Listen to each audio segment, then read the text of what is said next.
morning, everybody, and I believe all of you have been travel all around just like this one. And of course, I believe China will be a very, very important part. A surviving tip to travel all around is you need to get an HSBC Visa card, where you can use it all around the world. Wherever you are purchasing, like Shopping Heaven in Hong Kong, you need a Visa card to settle all your transactions. However, Visa card is facing big challenges in mainland China, and it's now only one-digit market share, which is very, very different from any other part of the world. So today we're going to analyze the issue of Visa in China, and with that, I would like to move to the next slides. This is our agenda today. The issue is very complicated, so we segment that into different parts and different layers. First of all, we will talk about the domestic markets, its competition, love and sad story with CUP, the China UnionPay.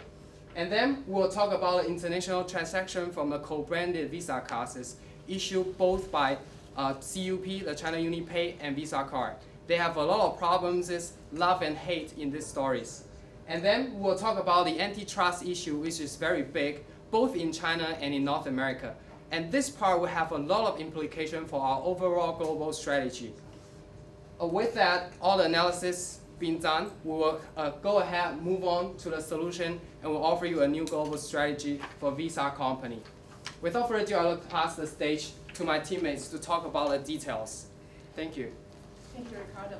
So now let's first begin off examining what are the challenges and some of the issues that must be taken into consideration in both the PRC market as well as the broad that Visa is contending with. Firstly, regulation. China is a very special market in that you have to carefully analyze and then follow and then to comply with the regulation issues in order to be successful in doing business in China. So the problem facing Visa in terms of regulation is that CUP is the only the monopoly to be able to conduct interbank POS transaction settlement in RMB business, which means that all the foreign players must do a co-brand with CUP in order to settle in order to do the RMB settlement business within China.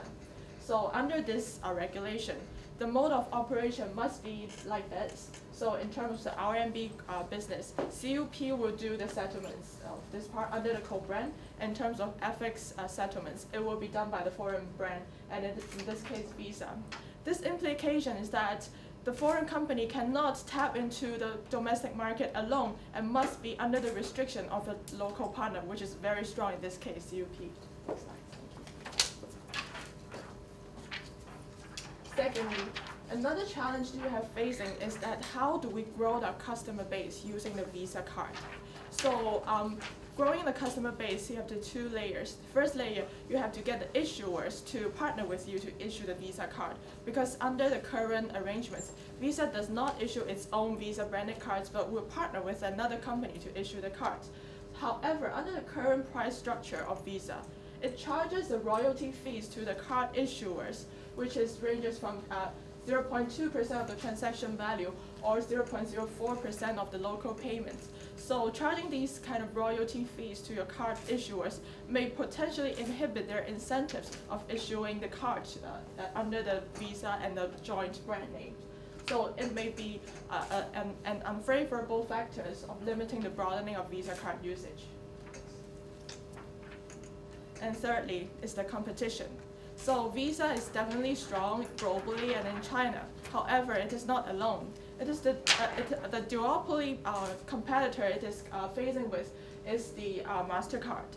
Following its WTO complaints and issues in China, actually CUP has kind of worsened its intention to further cooperate with Visa.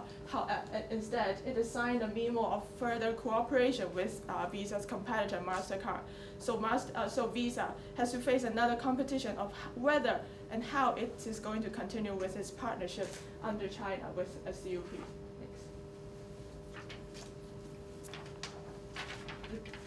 The challenges is far from ending within the domestic market. Another very serious problem is the CUP going abroad itself. So CUP originated as a domestic player settling the transaction of RMB business in China. Now, recently, it has undertaken a major global move in that it will conduct both the overseas RMB business as well as the overseas FX transaction settlement business. And both of these two businesses established by CUP abroad is actually, on the surface look, is more competitive than Visa. So in terms of the overseas RMB business, it does not charge the 1 to 2% transaction fees on the customers that Visa is currently charging. And secondly, the Chinese customers doing the settlement business abroad, they don't need to do the two-way FX conversion that they have to do with Visa if they do it with CUP settlement system, because they only need to do it one time with the RMB currency. However, if they want to do it with Visa, they have to first convert it to USD and then USD back to RMB again. So that's very uncertain and unfavorable charge to the customer. And in terms of overseas FX business, again, the Visa charges is much higher than the CUP charges its customers. So from this competition landscape in the overseas market, we can see that Visa is actually also facing a very serious problem of how to combat the competition from its original and also current partner, which is CUP. So what are the implications from these very competitive environment, both abroad and at home in China? We think that, firstly, from the regulation implication, there's no choice, but you have to continue with a partnership with CUP if you want to stay in business in China, because that is the regulation. Of the China. And even though we would like to continue with the WTO lawsuit to help us to force China to open the market, but that's going to take a long time. So within the time span, you have no choice but to continue with the partnership and improve the relationship with CUP. And secondly, we believe that in order to attract more card issuers to issue Visa card and broaden our customer base, we have to lower the royalty fees in order to attract them. Given the absence of actual data on the royalty charges, we do not recommend a specific range here, but with more data, we believe we can come up with a number of how much to lower the royalty fees. And then thirdly, another implication is that we will have to design new competitive strategies within the co-brand of Visa and CUP that will help us focus on the price and quality differentiation against our partner and competitor CUP, and which with that I will pass on to my next teammate, who will begin with a more detailed analysis and solution under this co-brand strategy. Thank you. Thank you, Claire. So I'm now to elaborate on the co-brand strategy. First, we take a look at the partnership. Well, as explained before, we have no alternatives but to form a partnership given the customer base and a monopolistic situation of CUP. But however, since the sovereign relationship has been there for around 5 years from 2007 on, we really have to recheck the validity of that co-branding contract to see if Visa really understand the China law about partnership and especially about anti-monopoly that well. Next slide, please. But within the partnership, we're now going to look at the customer profiles, what customers we want to serve. Well, Visa should try to differentiate itself from serving the affluent customers, Chinese in China, including individuals as well as institutional clients. As you can see, that they go traveling and they settle international payments more frequently than the others in the pyramid. And about the pricing concerns, as explained before, well, let's suppose Ms. Ahua from China is traveling to Barcelona to settle a payment. And this goes through 2 stages, and she usually looks at the transaction price and get astonished at the 1 to 2% as high of total price, but she may not be able to notice the foreign exchange rate because she doesn't have that much comparison. So we can find that actually there's a better strategy for Visa to lower the transaction price and to increase the foreign exchange price in that transaction. And other concerns of that customers might include the network coverage. Does it include different streets the hotel she lives in? Does it cover the brand of that card and the safety, the limit, is it operable in different merchants places, and how good is the customer support. So with that, our conclusion is that Visa is able to do better by better pricing scheme and better service provided through this network partnership. So with that, I'll pass the time to Jimmy.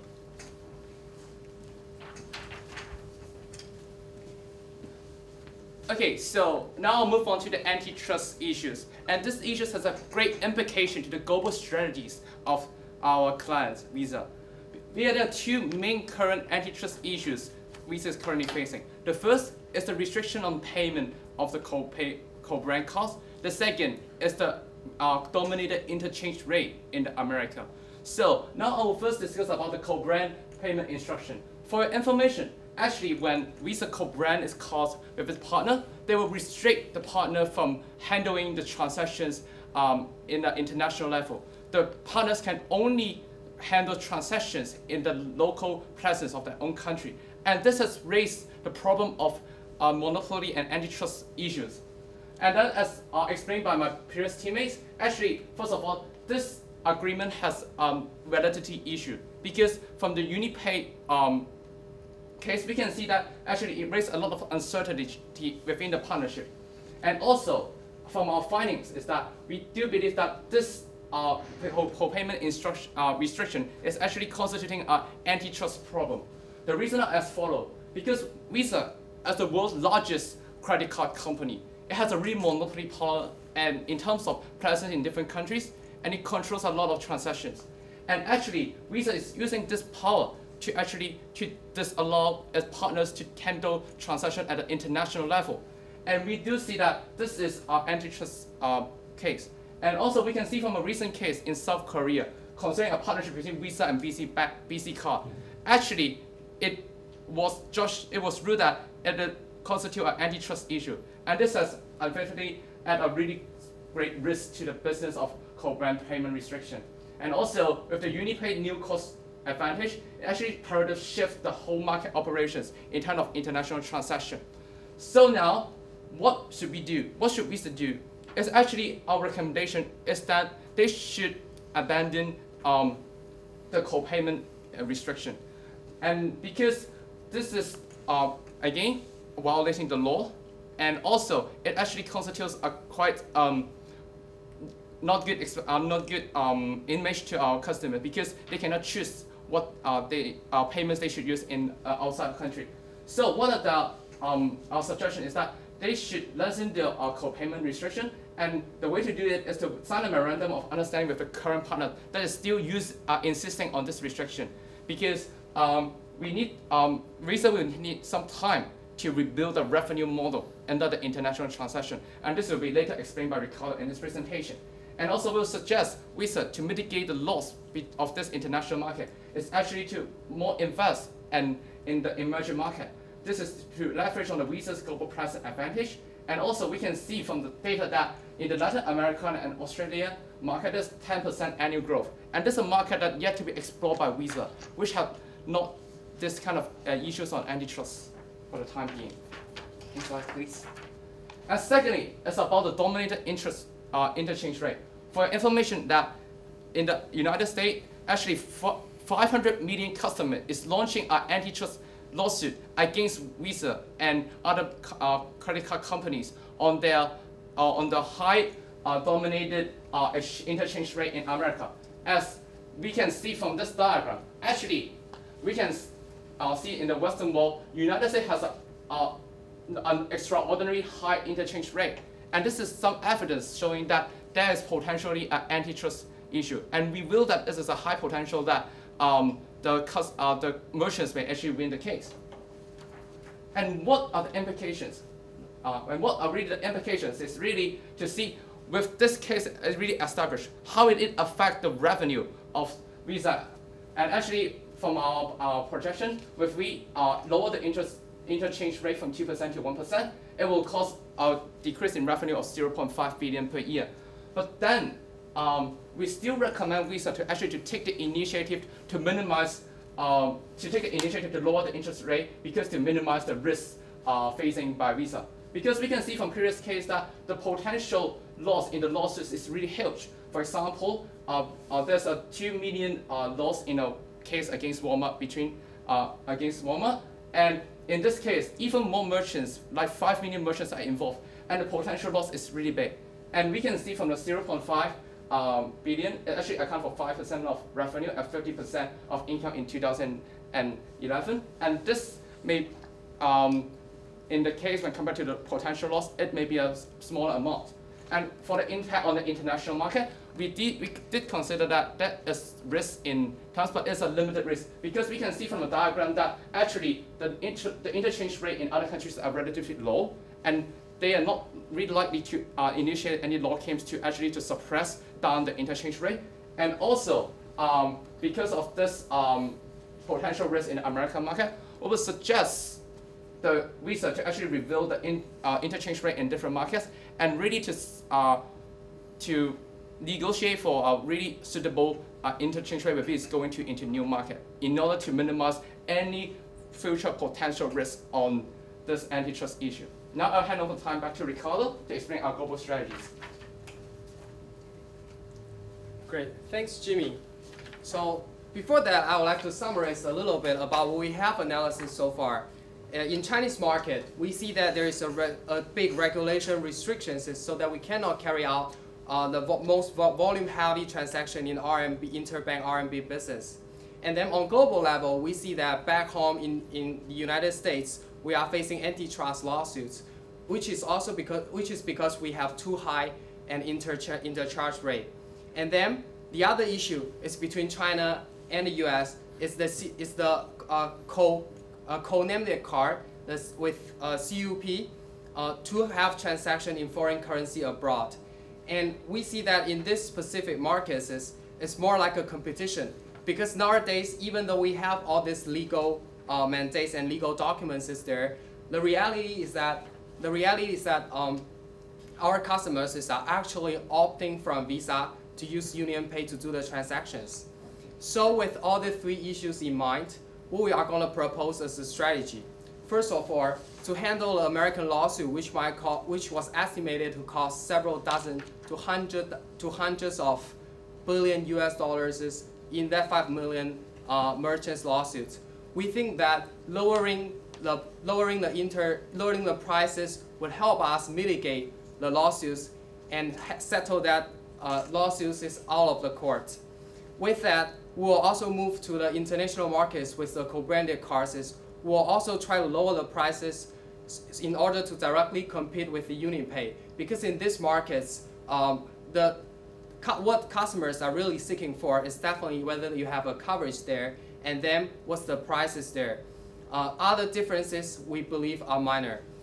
With that, for the domestic issues, we think that because the lawsuits, because the regulation is there, and we cannot carry out the transactions in domestic RMB interbank business. So we think that for the time being, we have to stick with the cooperation with CUP, and with that, we will hopefully we can increase our customer pool, and not that a customer will be reached by the new partners with Master. And this customer basis will serve as our future revenue growth potential. If we don't even have enough customer pool, how can we make more revenues out of it? And that's our overall strategy for this case. And with that, we believe that next time when you fly over around the world, including China, you not only need a good quality jet, and most likely for you the business class, you also need a Visa card. And we believe that the Visa card will be circulating around the globe, not only in Europe, not only in America, but also in China. Thank you very much. I hope you enjoyed the presentation. Okay, the reason I talk about understanding the business model of China UnionPay, I think it's owned by 88 banks or something like that, and they're probably cross-subsidizing it from the issuing side by getting more cards in issue. And that may be a really fundamental problem for Visa if that's allowed to carry on. So I wonder, and I think what you said is very interesting, very correct. They're going to have to get competitive on price. That's going to hurt them. They've already got these antitrust issues going to hurt them even more. So I think they need to focus on what perhaps Visa has left that it can actually offer.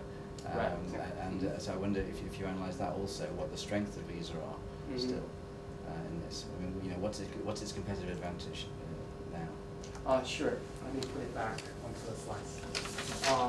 The last one, please. No, the last by second. About this right. All right. So when we actually think about these questions, so we ask ourselves, what's your major consideration when you choose your cards? Well, of course, you want your cards to be able to be used anywhere, which is about the network coverage. And Visa definitely have a big advantage on this regard, especially for Europe and America. However, UnionPay is building up their networks very fast. And the second thing we think about is definitely about the cost we're going to incur. And that's why we propose the pricing strategy. And for the current situation, the reality of the market is that UnionPay have built a pretty extensive network in Asia, especially in AEJ, Asian exclude Japan.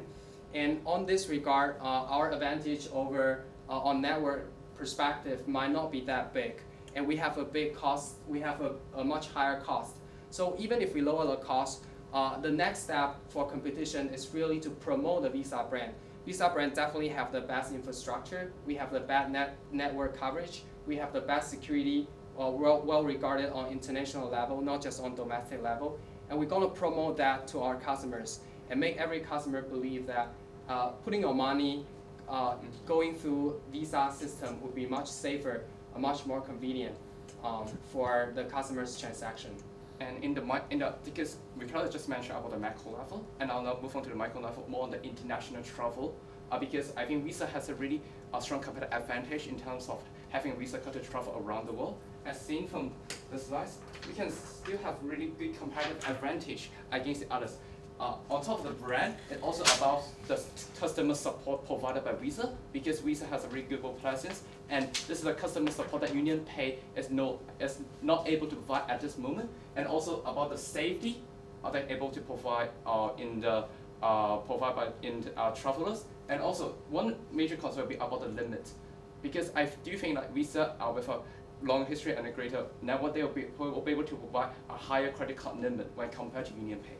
And just one last point to adding on to that, because we have also considered a time constraint, because while at this moment the UnionPay has not yet established as well a wide coverage as our Visa card at this moment. So at this moment, it's very imperative for us to lower the price and gain wider customer base before the UnionPay has actually grown its coverage. Yes. I could go on, but I'll defer to my other judges to ask questions. I think one of the strategies you've mentioned is about how you want to improve your relationship with CUP. Right. But I wonder, can you elaborate more, like how is it going to be done? Because I think from the background, you would know that even without Visa's involvement, CUP would be doing really good in the market. And why does it need to partner with Visa? One reason is that CUP is actually internationalizing, and Visa can provide the international knowledge, and it has that standard that can help CUP. So as you can see, that we are really capture one part of the top of the pyramid. So that's where CUP really needs Visa. And for information, actually, Visa helped CUP to build out their first network system back to 1993 in mainland China. And we think that there are other two approaches that we can convince that CUP need to do, and one reason that we have to have good relationship with them, whatever haste we have. So for the two reasons is they need us is that UnionPay have very, very weak presences in Europe and America. And of course, besides personal usage, we also have institutional clients, and they need their transactions. For HSBC, for example, you definitely need transactions globally, not only in mainland China and Southeast Asia. And that's the network they're going to rely on us. And this is the bargaining chips that we have. And then we also have a better infrastructure, which is for sure. And then one reason we have to cooperate with HSBC, we have to cooperate with Visa is that Visa is actually initiating a new partnership with Master. And they are doing exactly the same thing with Master as what they have did with us before. And then if we don't really tap into that cooperation, and we don't maintain the relationship even though all the hazes we have, we're going to leave the markets to master. This will do no good for us, but only harm. So we think that even though for those domestic markets, we don't have too much transaction to do, we might want to focus this on institutional clients for the time being. But for long-term development, we still want to secure the individual customers, make sure everyone have a Visa card at first. And if the lawsuit against Chinese government was settled in 3 to 5 years this time, then we have this huge customer pool we can leverage on instead of trying to build up the new Visa customer pools 3 years afterwards. And by then, we believe that if we don't take any action, the market will pretty much be saturated by master with cooperation with CUP. Hope that's clear. I would like to ask about this slide. Sure. You have mentioned that one of your strategies is lower the transaction price, and instead, in order to compensate the deficits, you do pretty more on the foreign exchange rate. However, people in China refuse to use the Visa because of the double transaction cost of the foreign exchange. So, I would wonder if this is really a feasible solving. Because the way we look at this problem is that this is the optimized solution under the regulatory constraint. Because under the regulation of foreign exchange and by the China, so we have no way to eliminate the two-way transaction. So the way we can do it is just how we can lower this charge under this two-way system. So the reason why that we have chosen to lower the charge of the transaction fee is because it is the most visible and clear part that the customer can look at it. So if you can lower this part, and then they have a certain feeling that the part they are paying is lower. So it's easier to convey the message of lowering the price. Whereas under the volatility of exchange rate and the complexity of the calculation of system, this part of the charge that the customer is paying is not entirely perfectly information to them. So if we can take more margin from this side to compensate from the loss of the more visible side, so that would be the best strategy under the limitation of that we have to do a two-way foreign currency transaction. It's about the customer perception when they are making a decision in choosing which network. If one network really charge them at that point of time, for sure most customers will not choose the network which is the Visa network at this point of time. So we believe that by using this strategy is helps we can grab the customer perception. Thank you. I think it's almost the time. Yes, it's almost time. Yeah, just 2 seconds left. Thank you very much, University of Hong Kong. We will take 5 minutes break and let the judges do their marking. Great. Okay, you can stay for the rest of the session of round 1. Okay. Sure. Thank you. Thank you so Thank much. you, Yeah. judges. Thank you, University of Hong Kong. No easy solutions.